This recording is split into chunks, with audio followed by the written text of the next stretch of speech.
मेरे प्यारे श्रोतागणों, आज एक ज्वलंत विषय पर मैं चर्चा कर रहा हूँ। वैसे तो यह विषय बहुत पहले से विवाद का विषय रहा है, किंतु आज कुछ अधिक विवाद में विषय आ गया है। इस पर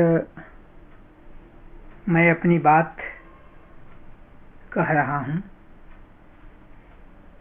कुछ लोगों ने जानने की कोशिश की है कि मेरा विचार इस पर क्या है।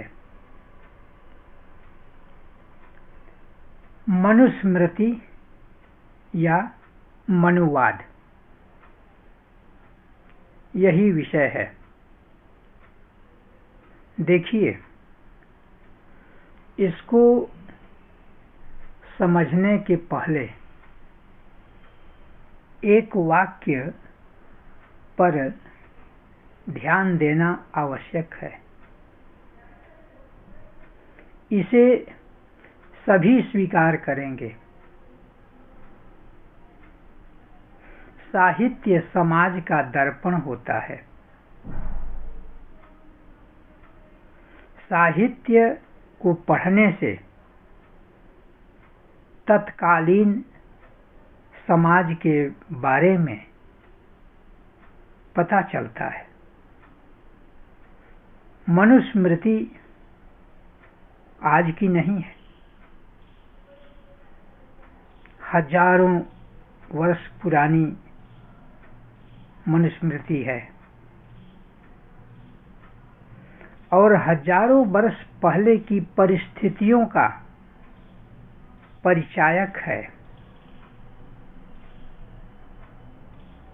इसे संभाल करके आज तक सनातनी लोगों के द्वारा रखा गया है। यह बहुत बड़ी बात है। इसे निष्पक्ष रूप से समझा जाना चाहिए। जहां इसमें पक्षपात लाएंगे, सब गड़बड़ हो जाएगा। जब साहित्य समाज का दर्पण होता है, तब हम इसे क्यों नहीं सोचते कि उसमें जो भी कुछ लिखा गया है वो तत्कालीन सामाजिक परिस्थितियों से संबंधित होगा। आज वह परिस्थितियां नहीं। आज की परिस्थिति कुछ और है।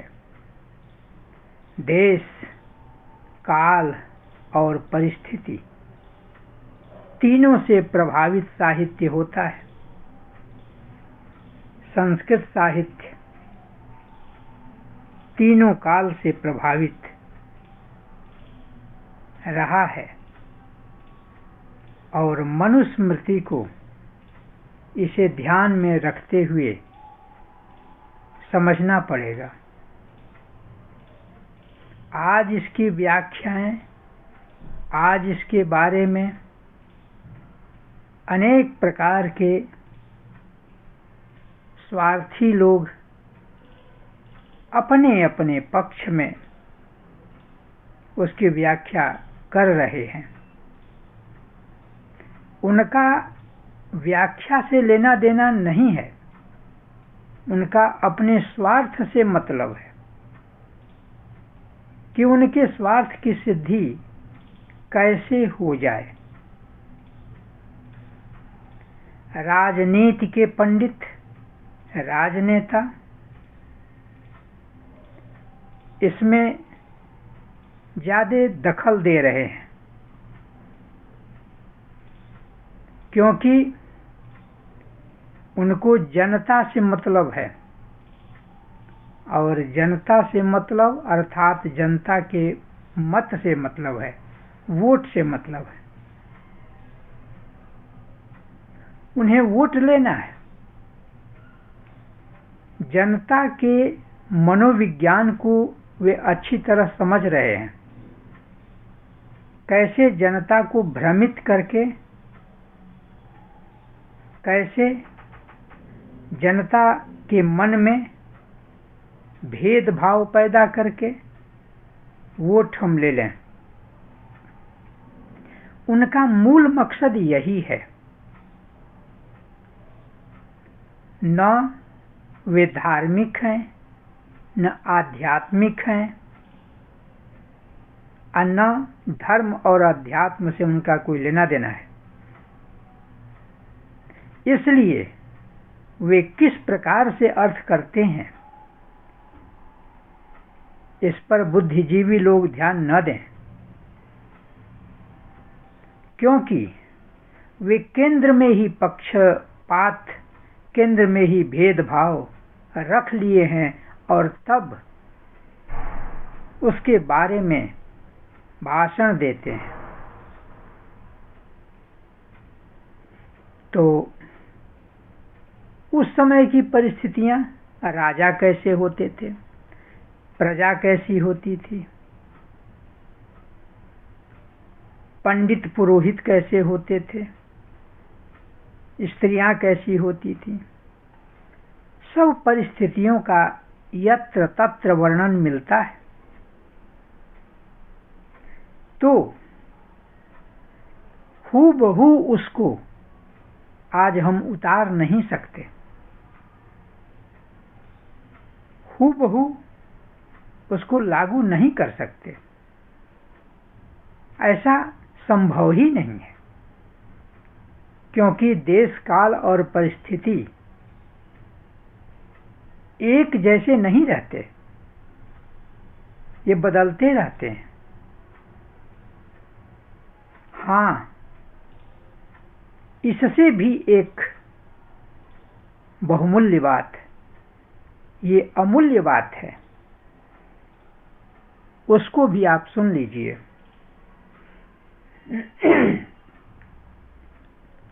कुछ मूल्य ऐसे हैं जो शाश्वत हैं, जो देश काल परिस्थिति से प्रभावित नहीं हो सकते।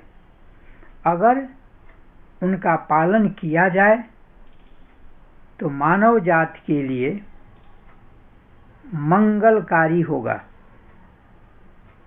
वो शाश्वत मूल्य हैं, उनको छोड़ना ही नहीं है। आज भी उसी तरह से हैं और लाखों वर्ष पहले भी उसी तरह से थे। जैसे सबका सम्मान किया जाए यथा योग्य, यह जो मूल्य है पहले भी ठीक था, आज भी ठीक है। प्रातः काल, अर्ली इन द मॉर्निंग, ब्राह्म मुहूर्त में जागना चाहिए। ऐसा करने से आदमी निरोगी काया होता है। ये शाश्वत मूल्य है। ऐसी बात नहीं है कि मनु महाराज इसको लिख दिए हैं और हम इसे नहीं मानेंगे क्योंकि हम मनुवाद के खिलाफ हैं। यह सब गलत है। मनु जी लिखे हों या कोई लिखे, आज भी वह सही है, आज भी करके देखा जा सकता है और उस समय भी देखा गया होगा। मेरा कहने का तात्पर्य यह है कि मनुस्मृति में भी बहुत सी ऐसी चीजें हैं, बहुत से ऐसे शाश्वत मूल्य की बातें हैं जिनको त्याग नहीं किया जाना चाहिए, आज भी नहीं किया जाना चाहिए। और कभी भी नहीं किया जाना चाहिए। मनुस्मृति में बहुत सी चीजें ऐसी भी हैं, जैसे सत्य बोलना चाहिए, प्रिय बोलना चाहिए, झूठ नहीं बोलना चाहिए। कोई बात अगर प्रिय है लेकिन झूठी है तो उसे नहीं कहना चाहिए। इस तरह की बातें आज भी ठीक है, उस समय भी ठीक थी। देवार्चन करनी चाहिए। अखिल ब्रह्मांड का जो संचालक है उसको याद किया जाना चाहिए। ये बात आज भी उसी रूप से सत्य है जैसे पहले थी। ब्राह्म मुहूर्त में जगना, धर्म और अर्थ के बारे में चिंतन करना, धर्मार्थौ चानुचिंतयेत्, धर्म और अर्थ के बारे में चिंतन करना। मानव धर्म क्या है उसके अर्थ को समझना, शरीर में कौन सा रोग है और क्यों है इसको समझना, वेद क्या कहते हैं उनके तत्वों को, उनके संपूर्ण मानव जाति के हित में जो उद्घोष है उनको विचार करना चाहिए। भला कौन ऐसा होगा जो इसे गलत कहेगा। इसमें न किसी जाति विशेष की बात है न वर्ग विशेष की बात, इसमें तो संपूर्ण मनुष्य जात की बात है।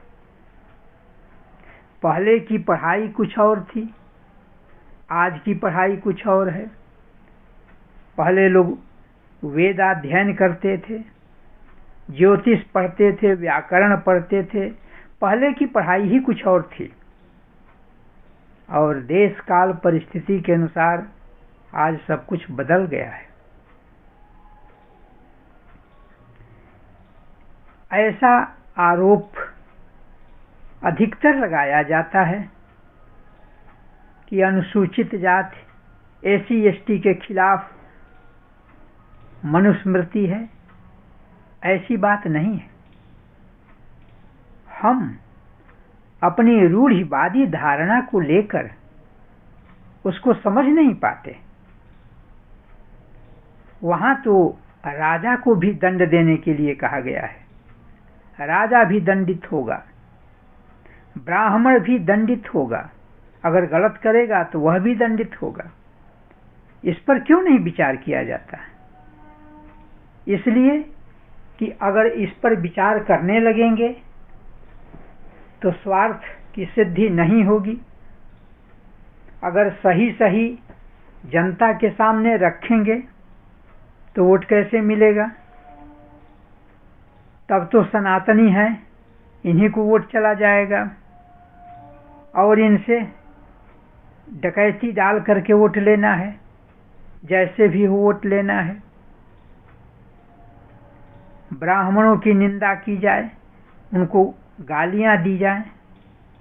देखिए, मेरी दृष्टि में जो ब्राह्मण पहले थे, जिन ब्राह्मणों की चर्चा हमारे स्मृति में है, क्या वे वही ब्राह्मण हैं जो आज हैं?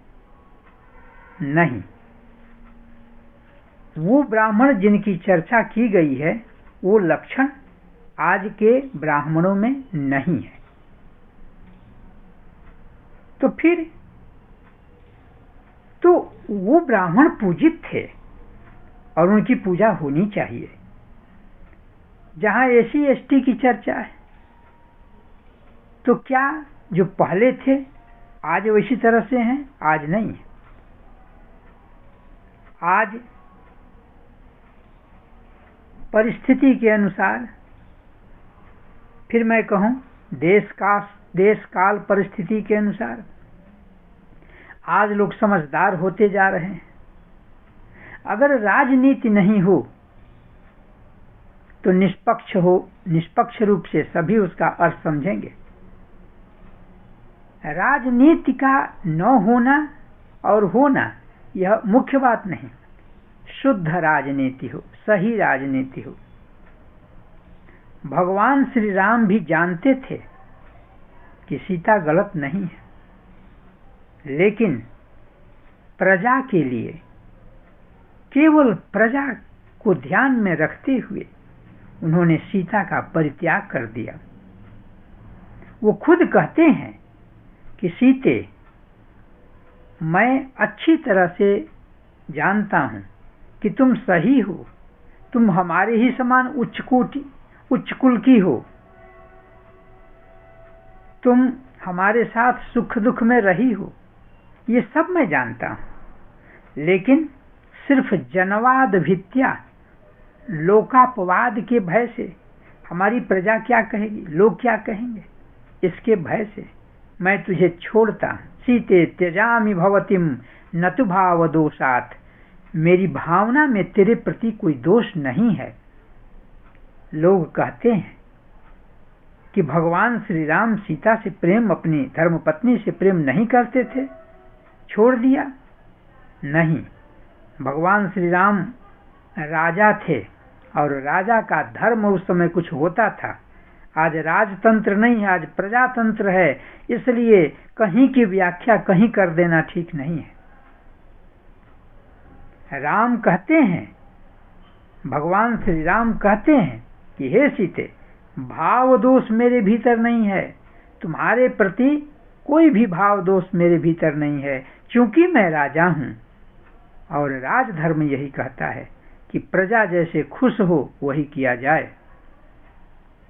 आज ये व्याख्या लागू नहीं होगी। प्रजा के लिए कौन मरता है? राम अपना स्वार्थ नहीं देखे, प्रजा का स्वार्थ देखे। इस पर क्यों नहीं विचार किया जाता? हमारे एसटी एससी भाई उसी तरह से आदर के पात्र आज भी रहेंगे और उस समय भी थे।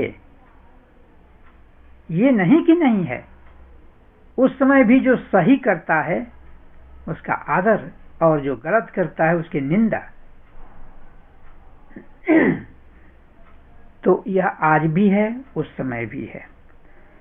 हम लोग मन को गलत बना लिए, हम लोग सही चीज को भी अपने हाथों में लेकर उसे गलत कर देते हैं। कुछ लोग हैं जो रामचरितमानस की निंदा करने लगते हैं। तुलसीदास ने ये लिखा, वो लिखा। अरे तुलसीदास ने तो कुछ लिखा, कुछ दिया, उनके भीतर कुछ क्वालिटी, कुछ गुण भी थे। आपके भीतर क्या है? आप क्या दे रहे हैं जनता को? जरा आप अपने भीतर तो झांकिए। गोस्वामी जी के तो करोड़ों दीवाने हैं, उनकी लिखी हुई आज भी चल रही है। और आपने क्या लिखा जो आज भी चल रहा हो? आपने क्या किया कि आपके भी करोड़ों दीवाने हो गए हों? यही होता है। किसी के ऊपर कुछ कह देना आसान सी बात है, लेकिन कोई कितना भी कहे, बुद्धिजीवी वर्ग, समझदार लोग तो समझेंगे ही। और समझदार लोग कितने रहे हैं? हमेशा से समझदार कम रहे हैं, हमेशा से कम रहे हैं। आज वोट के बल पर मंत्री, प्रधानमंत्री या जो भी लोग हुआ करते हैं, राजनीति में वोट चाहिए। और वोट देने वाले कौन हैं? जनता। जनता कितनी शिक्षित है, जनता के पास कितनी समझ है, यह किसी से छिपा नहीं है। अब ऐसी स्थिति में उसी से वोट लेना है, उसी का मत लेना है। तो सोचिए, पहले जनता को शिक्षित करने वाली बात नहीं है। जनता जितनी अशिक्षित होगी उतना उसको गुमराह किया जाएगा। क्योंकि उसी से वोट लेना है। अब कैसे राज चलेगा? कैसे अच्छे लोग राज चलाएंगे? कैसे अच्छे लोग मुख्यमंत्री प्रधानमंत्री होंगे? भाग्य से अगर कोई हो भी जाता है अच्छा, तो वो संजोग से कहिए, उसको संजोग कहिए, क्योंकि अच्छे लोगों को कौन वोट देगा? वो तो खड़े भी जल्दी नहीं होंगे। तो ये व्यवस्था जो है ये खुद डगमगाई सी है, और पहले से इसकी तुलना करना ठीक नहीं है। जो राजतंत्र पहले था, और उसके राजतंत्र, ये कहिए कि तू संस्कृत साहित्य सबसे पुराना साहित्य है। देखो, मूल को समझो, जैसी दृष्टि बनाओगे उसी तरह से सृष्टि तुम्हारे सामने खड़ी हो जाएगी। इसी पर सब कुछ टिका हुआ है। अगर तुम ये सोचते हो कि हमारे केवल वर्ग के, हमारे जाति के ही लोग आगे बढ़ें, और उसी के लिए तुम मर मिटने को तैयार हो, तो मेरी दृष्टि में तुमसे बड़ा इस धरती पर कोई मूर्ख नहीं है। और चाहे कोई भी जाति के हो, और अगर तुम यह सोचते हो कि मैं मनुष्य हूं, मनुष्य जाति का कल्याण हो, पूरी मानव जाति का मंगल हो, अगर यह सोच करके उस मंगल कामना को करते हुए मनुष्य जाति के लिए और उसके कल्याण के लिए मर मिटते हो, सब कुछ दांव पर लगा देते हो, तो तुमसे बड़ा बुद्धिमान समाज सेवी कोई नहीं है, इस दुनिया में कोई नहीं है। और यह कार्य केवल सनातन धर्म ने किया है। मैं किसी के पक्ष से होकर नहीं बोल रहा हूं, उसका साहित्य बतला रहा है। ये मैं थोड़े कह रहा हूं, उसका साहित्य बतला रहा है। ये तुम इस बात को कब तक भूलोगे कि सर्वे भद्राणि पश्यन्तु, सभी कल्याण को देखें। कहाँ कहा कि एससी एसटी, कहाँ कहा कि ब्राह्मण, कहाँ कहा कि क्षत्रिय वैश्य शूद्र, कुछ नहीं कहा। सर्वे, सभी लोग, सर्वे भद्राणि पश्यन्तु, सभी कल्याण को देखें। माँ कश्चित् दुख भाग भवेत्, कोई दुखी न हो, हे प्रभु, ऐसी मेरी कामना है। सोचो, यहां तो दूसरा ही लगा है। यहां तो कोई बस भीम आर्मी, कोई ब्राह्मणवादी, कोई क्षत्रियवादी, इस तरह से सब लगा है। लेकिन सब वाद को मिटाकर, सब वाद को मिटाकर मानव जात के लिए जो खड़ा होता है, वही सुंदर है, वही सत्य है, और वही शिव है। इसलिए यह कोई समस्या नहीं है, ये मनुस्मृति की समस्या नहीं है, न मनुवाद की समस्या है। ये तो हम सबके मन की समस्या है। गांठ तो मन में बन गई है। इस गांठ को, इस मन के मैल को जब भी हम दूर कर देंगे, तभी हम सनातन के मूल रहस्य को समझ लेंगे।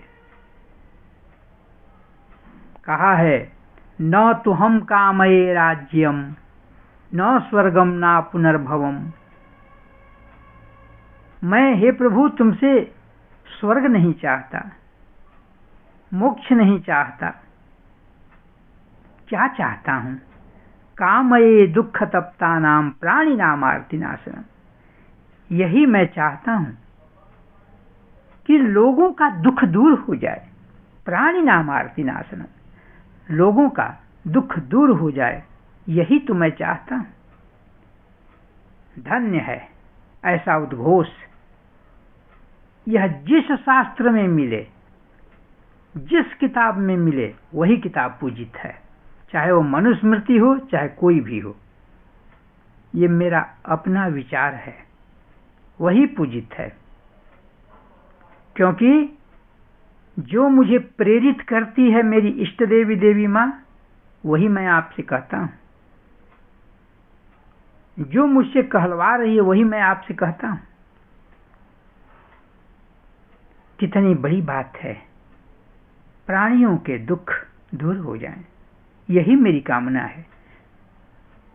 जो सभी प्राणियों के खंजर चले किसी पे, खंजर चले किसी पे तड़पता है मेरा दिल। सारे जहां का दर्द हमारे जिगर में है, ऐसा होना चाहिए। सारे जहां का दर्द हमारे जिगर में है। ये उर्दू में है, लेकिन इसका जन्म उर्दू से नहीं हुआ है, इसका जन्म संस्कृत से हुआ है। क्योंकि जब उर्दू भाषा भी नहीं थी, उस समय संस्कृत था। इसका तो कोई विरोध कर ही नहीं सकता। भले हम अनुवाद उर्दू में कर दें, शेर व शायरी में कर दें, वो अलग बात है।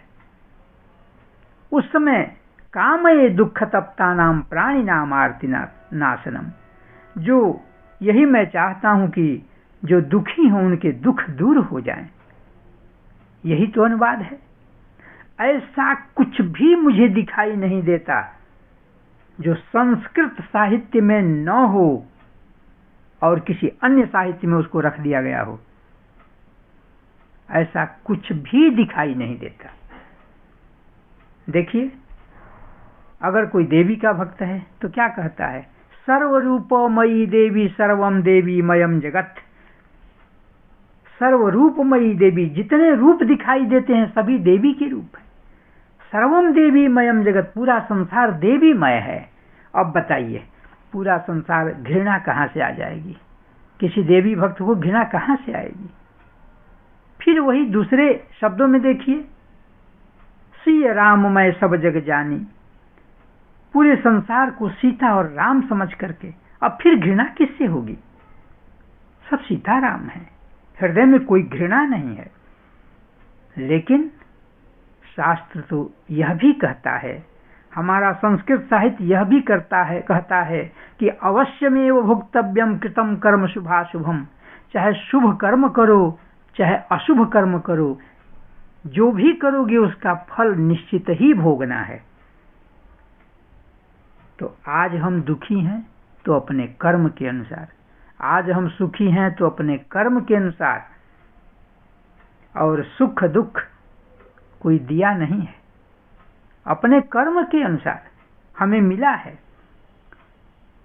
ये कोई नहीं कह सकता कि इनके कारण हम दुखी हैं। नहीं, इनके कारण दुखी नहीं है। अभी जो अतीत के अंधकार में छिपा हुआ है, जो राज जो दिखाई नहीं देता, वो जिस दिन दिखाई दे देगा ना, पता चल जाएगा कि कोई किसी कारण दुखी नहीं है।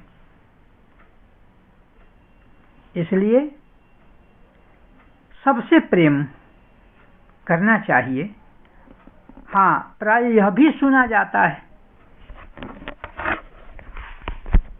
प्रायः यह भी सुना जाता है, लोग कहते हैं हमें शिक्षा से वंचित रखा गया, ब्राह्मणों ने हमें शिक्षा से वंचित रखा, हमसे ये कर्म करवाए वो कर्म करवाए। देखिए, अभी आपकी आंखें आधुनिक है, अति प्राचीन नहीं है।